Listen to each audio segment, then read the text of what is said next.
বিচারক মণ্ডলী, সুদক্ষ পরিচালক এবং আমার সামনে উপবিষ্ট বাংলার প্রত্যন্ত অঞ্চল থেকে আগত ইলম পিপাসু প্রাণপ্রিয় ছাত্র ভাইরা, সকলকে জানাই আমার পক্ষ থেকে মহান বিজয় দিবসের শুভেচ্ছা ও অভিনন্দন। মুহতারাম হাজিরিন, আজ 16 ডিসেম্বর মহান বিজয় দিবস। এই দিনটি বাঙালি জাতির ইতিহাসে একটি গৌরবময় দিন, কারণ 1971 সালের এই দিনে বাঙালি জাতি সুদীর্ঘ 9 মাস সংগ্রাম করার পর স্বাধীনতা অর্জন করতে সক্ষম হয়েছিল। মুহতারাম হাজিরিন, কাজেই এই দিনটি একদিক দিয়ে আনন্দের, অপর দিক দিয়ে বেদনার। কারণ 1971 সালের 16 ডিসেম্বরে অনেক সন্তান এতিম হয়েছিলেন, অনেক স্ত্রী বিধবা হয়েছিলেন, অনেক মা সন্তান হারা হয়েছিলেন। সুতরাং আজকের এই মহান বিজয় দিবসে সকল শহীদ বীর মুক্তিযোদ্ধাদের আত্মার মাগফিরাত কামনা করে শুরু করছি আমার আজকের আলোচনা। মুহতারাম হাজিরিন, আমাদের এই বিজয় ও স্বাধীনতা সুদীর্ঘ এক সংগ্রামের ফসল। আমাদের পূর্বপুরুষেরা সর্বপ্রথম ইংরেজদের বিরুদ্ধে লড়াই করেছিল, অতঃপর কলকাতার দাদা বাবুদের বিরুদ্ধে লড়াই করেছিল, অতঃপর 1971 সালে পশ্চিম পাকিস্তানের বিরুদ্ধে নিজেদের স্বাধীনতা করার জন্য সুদীর্ঘ 9 মাস সংগ্রাম করার পর স্বাধীনতা অর্জন করতে সক্ষম হয়েছিল। এই হলো মুক্তিযুদ্ধের সংক্ষিপ্ত ইতিহাস। মুহতারাম হাজিরিন, এবার আসুন বিজয় দিবস সম্পর্কে ইসলাম কি বলে। বিজয় মানুষের প্রত্যাশিত ও কাঙ্ক্ষিত একটি জিনিস। দীর্ঘ চেষ্টা সাধনা ও সংগ্রাম করার পর বিজয় লাভ করার আনন্দ ভাষায় প্রকাশ করার মতো না। তাই মহান আল্লাহ তাআলা বিজয় দিবসের কর্মসূচি সম্পর্কে কুরআনে 2টি সূরা অবতীর্ণ করেছেন। একটি হলো সূরাতুল ফাতহ, আরেকটি হলো সূরাতুন নাসর। মহান আল্লাহ তাআলা সূরাতুন নাসরের মধ্যে ইরশাদ ফরমান, ইযা জাআ নাসরুল্লাহি ওয়াল ফাতহ ওয়া রাআইতান নাসা ইয়াদখুলুনা ফি দীনিল্লাহি আফওয়াজা ফাসাব্বিহ বিহামদি রাব্বিকা ওয়াস্তাগফির ইন্নাহু কানা তাওয়াবা। হে দুনিয়ার মানুষ, বিজয় দিবসে তোমাদের 3টি কর্মসূচি। 1 নম্বর, আল্লাহর পবিত্রতা বর্ণনা করো। 2 নম্বর, আল্লাহর শুকরিয়া আদায় করো।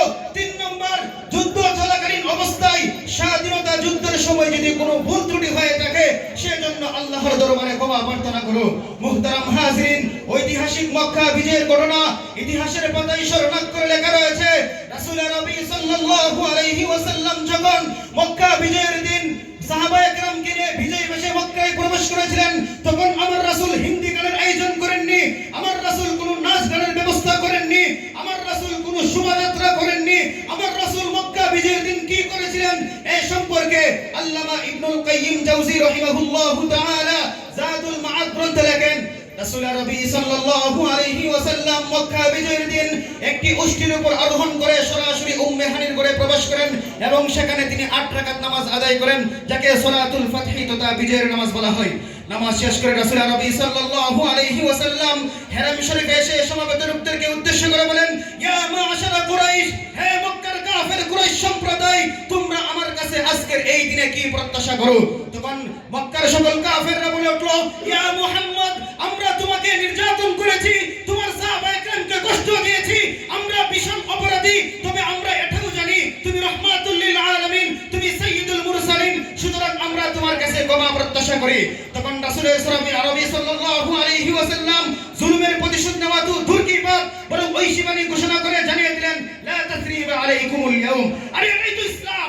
ইসলাম বিজয় লাভ করার পর কোনো আনন্দ প্রকাশ করে না, ইসলাম বিজয় লাভ করার পর কারো উপর কোনো জুলুম করে না, ইসলাম বিজয় লাভ করার পর কারো কাছ থেকে জুলুমের প্রতিশোধ গ্রহণ করে না। মুহতারাম হাজিরিন, এবার আসুন আমরা বিজয় দিবসে কি করছি এবং ইসলাম এ সম্পর্কে কি বলে। আজ আমরা বিজয় দিবসে হিন্দি গানের আয়োজন করি, নাচ গানের ব্যবস্থা করি, পক্ষান্তরে ইসলাম বলে ফাসাব্বিহ বিহামদি রাব্বিকা।